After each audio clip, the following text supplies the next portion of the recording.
Hi you guys, welcome back to my channel, or welcome if you are new.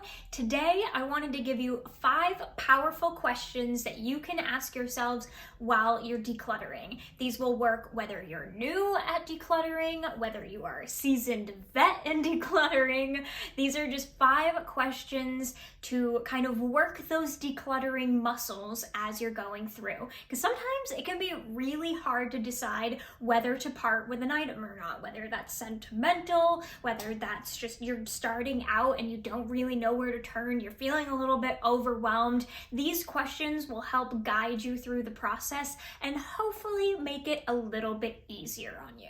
I know everyone has their own process of decluttering, and this is just what's worked for me. These are the questions that I literally still ask myself all of the time. These are the ones that I go to because even me, and someone who has been decluttering for quite some time, can still find myself a little bit stumped sometimes. So I always turn to these 5 questions, and they always help me work it out and decide when something goes from a maybe to it's time to part with. So I hope you're excited, and let's just go ahead and dive into the questions. So question number 1 is, would I repurchase this as is? And these questions are going to work for whatever you are decluttering in your house. But if I use clothing as an example over and over again, that's just kind of the easiest example I can give, but these will work across the board. So would I repurchase this item as is? Would I repurchase it as the same color, the same size, the same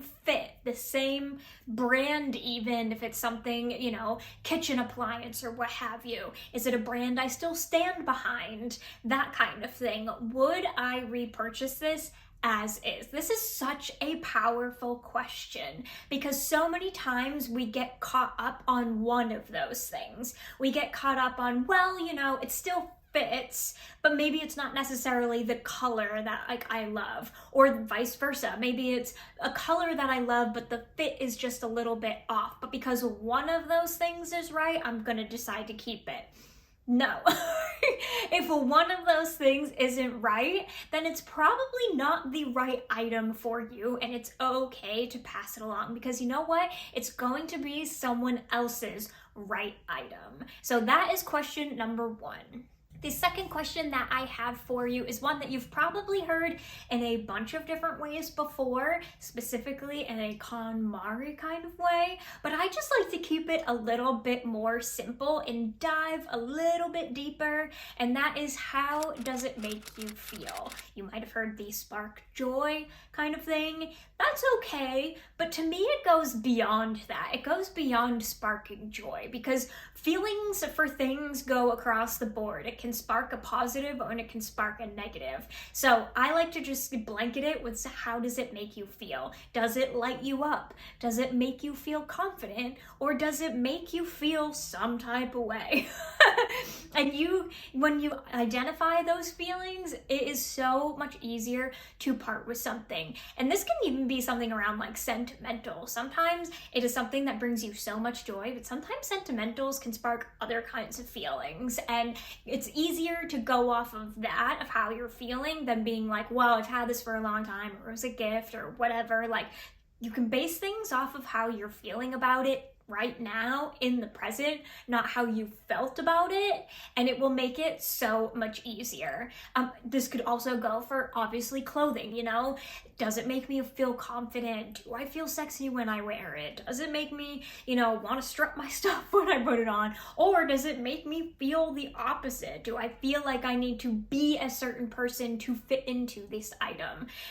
That's a huge, powerful question in itself. So how does it make me feel? And base your decisions off of that. And I guarantee you it will make decluttering that much easier. However, I do know that not everything can spark a feeling. You know, you go into your kitchen, a fork is not going to spark a feeling. So question number 3 is, does it serve a purpose in my life? That in itself, powerful. If you can't base things off of your feelings, which I totally get, because there's just some things that are just necessary in your life for everyday use, function, convenience, you know? So does it serve a purpose in my life? Easiest question, I think, out of this bunch to answer. And that purpose can go back to the question before, is the purpose could simply just be, it makes me happy. But the purpose could also be, it has a function in my house that I use it every day. It might not be the most aesthetically pleasing, or it might not be something that I wear all of the time, but it serves a purpose and I would like to keep it in my collection of things for that reason. I know I use the example of the fork, but a personal example of this is we have a George Foreman like a grill thing, and it is not aesthetically pleasing. We don't use it that often, but we don't have an outside grill where we are. We don't have the space for it because we're in an apartment. Our porch is not that big. It won't fit a grill. So we use that as our grill. Is it something we use all the time? No, but when it serves a purpose, it serves a purpose. So even though it might only get used 3-4 times a year, we keep it in our collection because it does serve a purpose when we need it to.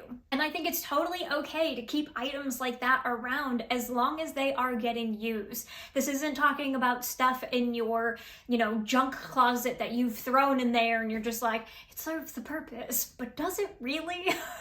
Probably not. Each item in your household should serve a purpose or make you feel something in some type of way. So that is another powerful question to ask yourself. And a great way to judge that is question number 4, which is, when was the last time this was used? Now, I know not everything gets used all the time, like I just said, but it's a great way to kind of set the tone for this and go, okay, well, I haven't used this in 6, 8 months, a year, 2 years, 3 years. And if it's been longer than a certain amount of time, that's an indication that it's probably time that it's okay to go. Then let it go. And I don't think that one of these questions on their own is going to be the end-all be-all answer, which is why I'm giving them all to you, because I feel like when you put them together, it makes these decisions so much easier. It can seem so overwhelming, but hopefully with these questions, you will feel so much more empowered to make these decisions. And I think question number 5 is probably one of the most powerful, if not the most powerful, and it is, does this align with my life right now and who I am right now? Because I think so many times we hold on to things for a dream self, for a future self, for someone that we are trying to be, as opposed to being present, looking at our life right now and what that looks like, and being mindful of the things that are going to serve us now. And I put so much emphasis on the now and being present and being mindful, because this is really what it's all about. Decluttering, mindful living, minimalism is all about serving the you now. And yes, that is going to serve you in the future. But if we do things based on what our dream life is going to look like, what our future life is going to look like, or this like ideal aesthetic that we have in our minds, sometimes that just makes things seem a bit unattainable, and it causes you to hold on to things for the wrong reasons. And how I'm a dreamer. Like, I am a dreamer. I love, vision boarding and looking to the future and all of those things. But when it comes to my things, I want things that are going to serve me now and not things that are going to distract me from creating that future. Or in some instances, looking to the past too, because if we hold on to clothing because it doesn't fit now and we're trying to be this ideal size or whatever it is, or you're trying to have, goal clothes or whatever, that can cause us to look backwards. And either way, it's causing us to not be here and now in the present and focus on what we have and what's bringing us joy right now.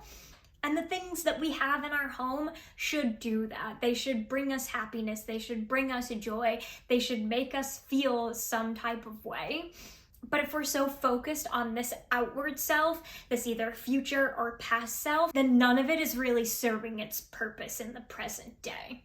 I hope that makes sense and just gives you a little bit of thought behind why you're doing this in the first place, because it shouldn't be to serve some future self. It should be to serve who you are right here, right now. So those are the 5 questions that I have for you.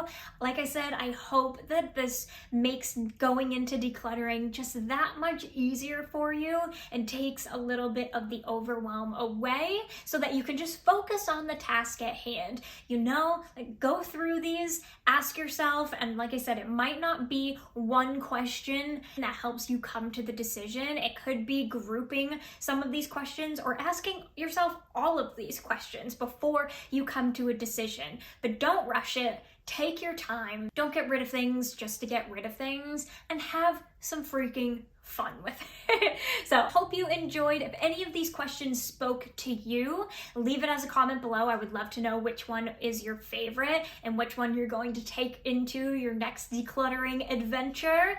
And if you like this video, don't forget to give it a thumbs up. Don't forget to subscribe and turn on the bell and do all of the things. And I will see you next week with a new video. Bye!